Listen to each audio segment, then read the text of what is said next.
Mapagpalang buhay na naman mga kabayan all over the world. Ngayon po nandito naman tayo sa Vernice Furnish model. Isang sample po ng isang Vernice na talaga namang finurnish na. At kasama ko na naman siyempre ang top 2 ng buong mundo noong 2014 na Bobong Pokita. Halika bro, bong pasok naman tayo sa isang furnish sample naman ng Vernice model. Dito sila magugulat.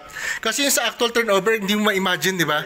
Tingnan niyo po kung gaano kaganda. O, di ba? Sir Bong, ano yung nasa likod mo?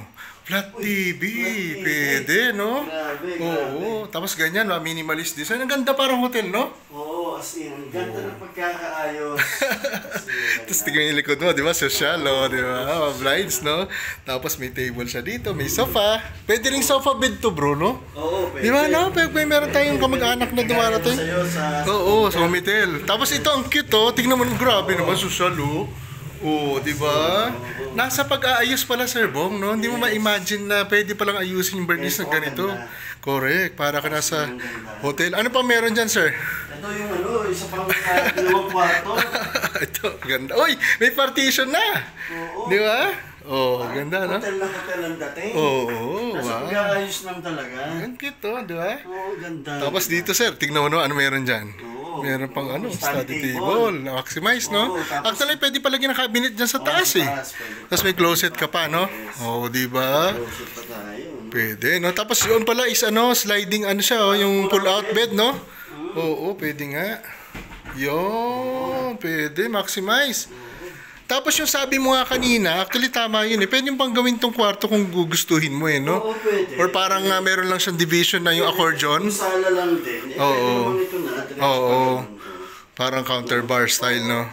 Tapos yung mga yung built-in na nagtutupi, parang kondo. Oo, parang kondo. Tapos ito naman, sir, wow, grabe, oh, pag magluluto ka, di ba? Pwede, actually, pwede ka magluto sa labas, tapos dyan, preparation table, di ba? Yan yung parang oh, di ba? May cabinet sa taas. Galing, no? Tsaka uso na ngayon yung accordion type na hinihila lang na partition, pwede dito yan, pag may bisita na. Correct. May malaking party, pero accordion na. Oo, di ba? Galing, no? Galing. So, dito sa CR, alam ko dito napawaw ka kanina, eh. Kasi kanina yung CR na ordinary lang, no? Pwede pa lang ganyan, no? Hindi pa may salamin, no? Di ba? Oh, sosyal. Ang ganda, ang ganda. Galing, no? Galing. So, dito sa likod, again, pares din no kanina, di ba? Meron lang motor dito yung maintenance. So, ayan, meron ding space pa dyan. Ayan, Sir Bong, ano mapapayo mo ngayon sa mga kabayan natin na sabi nila, ay, maliit lang pala. Teka, paano ko ba yan aayusin? Oo, pwedeng-pwede pala, no? Oo, ang importante, magkaroon ka na ng ganito. Yun. Kailan ka pa? Tama. Di ba? Parang hindi na ubusan na ninermon, pero real talk lang. Mas importante, meron ka na kasi madali na yung pagpapaganda ng bahay. Di ba? At pagdating ng araw, Sir Bong, pwede rin itong pataasan pa. Magre-reinforce ka lang ng... Dami ko nakita ang gandang pinaayos na. Oo. Poste, abiga lang katapat niyan. Balcony, meron pa, no? Di ba ganda? Ang importante, makuha nyo siya ngayon ng mura. Yes, tingnan mo magkano kaganda yan. 10 years from now, magkano na to? Correct, di ba? Tapos meron ka na staycation, meron kang retirement, meron kang pamana. Pwede gawing hotel. Pwede mo umitel, pwede pagkakitaan, pwede mo ibenta pagdating ng araw, di ba? Pwede. Ang galing, no? So, yan. Puntahan yung mga pinaghirapan. Correct. O, di ba? Ang sarap naman kasi mag-ayos ng bahay pag sa'yo na. Yes. Di ba? Ayan, no? Di ba? So, yan po. Congratulations sa mga kabayan natin. Yan po ang isang typical furnished unit. Ang ganda pala, Sir Bong. Di ba?